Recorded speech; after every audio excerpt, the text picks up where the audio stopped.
Média. Thomas Hill. Merci beaucoup d'être avec nous pour la suite de Culture Média. Dans un instant, nous recevrons le grand dessinateur Riyad Sattouf. Mais d'abord, voici la suite et la fin de mon entretien avec ma nouvelle copine, la comédienne américaine Eva Longoria, qui va revenir sur quelques grands moments de sa vie. Écoutez. Eva Longoria, j'aimerais maintenant que vous écoutiez des petits sons pour passer en revue votre vie, votre carrière. Okay. Commençons par celui-là. Écoutez. Lagrange par ZZ Top. Lagrange, c'est une ville du Texas où vous avez grandi. On est vraiment loin là du glamour d'Hollywood. Je suis née à Corpus Christi au Texas, mais oui. Vous avez grandi à la ferme. Oui, à la ferme. Et vous êtes allé à l'université. Après ça, vous avez gagné un concours de beauté et une bourse qui vous a permis de vous installer à Los Angeles et de devenir actrice. Et il paraît que dans votre famille, vous étiez un petit peu différente parce que vos sœurs avaient toutes les cheveux blonds et les yeux bleus. C'est vrai ça? Oui, pas bleu, mais très clair. Ouais, des yeux très très clairs. Et du coup, vous pensiez que vous étiez adoptée? Je crois toujours que j'ai été adoptée. Mes parents ne veulent pas me dire la vérité. J'ai dû faire un test ADN juste pour vérifier. Vous savez, non seulement je ne leur ressemble pas, mais nous sommes très différentes. Je suis une artiste, elles sont ingénieures. Je fais des choses très différentes. J'aime des choses différentes. Alors qu'elles, elles aiment toutes les mêmes trucs. C'est vraiment comme si je venais d'une autre famille. Je crois qu'on m'a échangé à l'hôpital et qu'on ne veut pas me le dire. On vous appelait la Prieta Fea. La Prieta Fea. Qu'est-ce que ça signifie? The ugly dark one. Le vilain petit canard. Wow. Oui, mais c'est vrai, je vous jure, je vous montrerai des photos. J'avais la peau tellement foncée, mes sœurs étaient si belles, mais ça m'a vraiment appris beaucoup parce que ça a duré jusqu'à mes 20 ans. Je me suis vraiment épanouie sur le tard dans ma vie. Et je me suis dit, ok, je ne suis pas la plus jolie, je vais être la plus intelligente, ou je ne suis pas la plus belle, donc je vais être la plus drôle. Et je crois que grâce à ça, j'ai un rapport sain à la beauté parce que je ne me raccrochais pas à ça. J'étais pas belle. Je ne me souviens pas de me raccrocher à ma beauté. C'est pas comme quand les gens, quand vous êtes petite, disent « tu es si belle, tu es si belle ». Et puis quand vous perdez un peu de cette beauté et que vous vieillissez, vous vous dites « oh mon Dieu, mais qui suis-je » Et vous traversez une crise d'identité. Et puis plus tard, quand je voyais mon nom dans la liste des plus belles stars du magazine People, ou dans la liste des plus belles femmes du monde, je me disais, ok, qui décide de ça? Mais j'étais toujours déconcertée, je me suis toujours déconcertée par ça. Et je pense que ça m'a vraiment appris beaucoup sur la façon de m'identifier à moi-même. Un autre son maintenant, écoutez ça.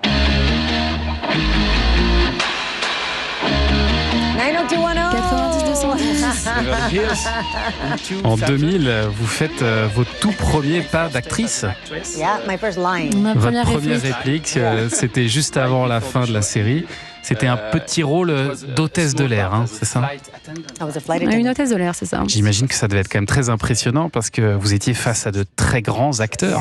Luke Perry. Luke Perry. C'était marrant. Je me disais, c'est enfin mon moment, alors que j'avais qu'une réplique. Mais c'est vraiment en 2004 que cette série a vraiment changé le cours de votre vie.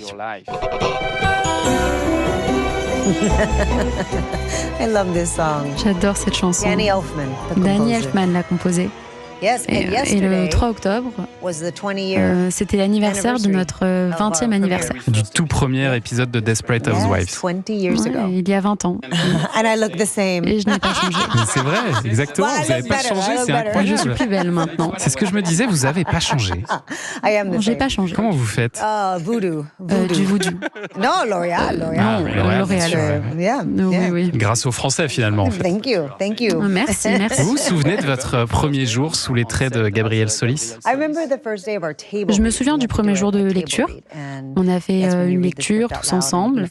Et c'est là que vous lisez le script à voix haute et que vous voyez enfin qui est qui. Je ne savais pas qui était Suzanne, je ne savais pas qui était Brie, jusqu'à ce que vous vous asseyez et que vous vous dites « Oh mon Dieu !» Il y avait toutes ces actrices que je voyais partout, que je connaissais, et je me disais « Oh mon Dieu, Marcia Cross, de Melrose Place. Oh mon Dieu, Felicity Huffman. » Et puis aussi pour apprendre qui était mon mari. Je ne savais pas qui allait jouer mon mari. Alors on était genre « Bonjour !» ravie de vous rencontrer. Et le jardinier. Et le jardinier et Jesse. Mais en fait, dans le pilote, il y avait un jardinier différent. Et quand on a testé la série, ils aimaient tout le monde, mais ils n'aimaient pas le jardinier. Alors, ils l'ont recasté et ils ont choisi Jesse Metcalfe. C'est vous qui l'avez choisi ? Non, je n'avais aucun pouvoir, aucun. Mais je me souviens, le 3 octobre, c'était la première. Le 4 octobre, ma vie a changé.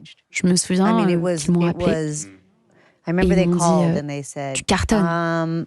Et j'ai dit « Ah, ok ». Je ne savais pas ce que ça voulait dire, je ne savais pas. Et les autres actrices étaient très expérimentées.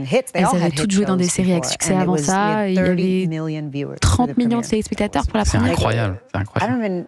Ouais, je sais même pas aujourd'hui si on fait 1 million, on est là. Ouais, c'est déjà une réussite. Ouais. Et puis mondialement, vous connaissez le succès à l'échelle mondiale. Je me souviens être allée à Londres et les gens me connaissaient. Je ne me comprenais pas. Je me disais, mais je ne suis jamais allée à Londres. C'est ma première fois à Londres. Pourquoi ils me connaissent ? Je ne comprenais pas le phénomène mondial que c'était. En France, ça a très bien marché. Un autre son. Écoutez celui-là, le dernier.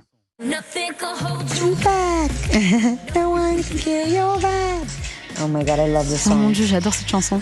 Flaming Hot. Qui raconte l'histoire vraie du concierge latino qui a eu cette idée géniale de créer une nouvelle marque de Cheetos. Vous avez des Cheetos en France ? Presque. On a des curly, c'est un peu différent.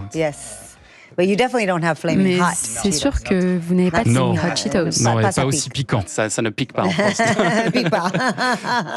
Vous mettez beaucoup de vous-même dans les films que vous réalisez.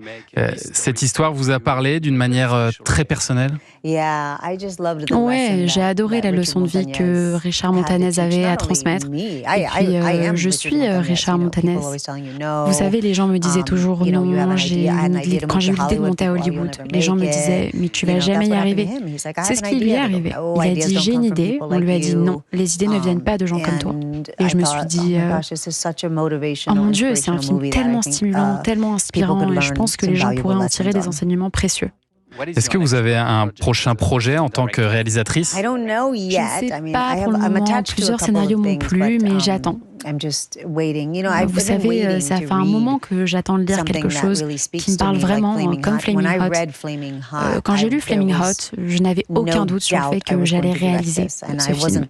Je n'étais pas réalisatrice pressentie, j'ai dû me battre pour l'avoir, mais je me disais, oh, c'est moi qui dois faire ce film. Personne ne m'arrêtera.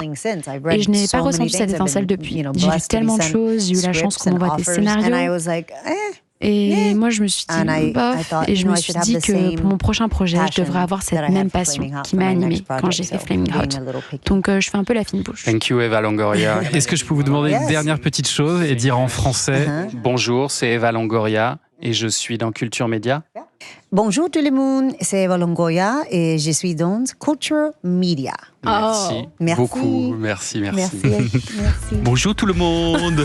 C'est joli. Culture Voilà Media. pour ce moment d'échange avec la lumineuse Eva Longoria. C'était un bonheur de la recevoir. Oui, c'est vrai qu'elle est géniale. Et d'ailleurs, j'ai vu les images de votre interview.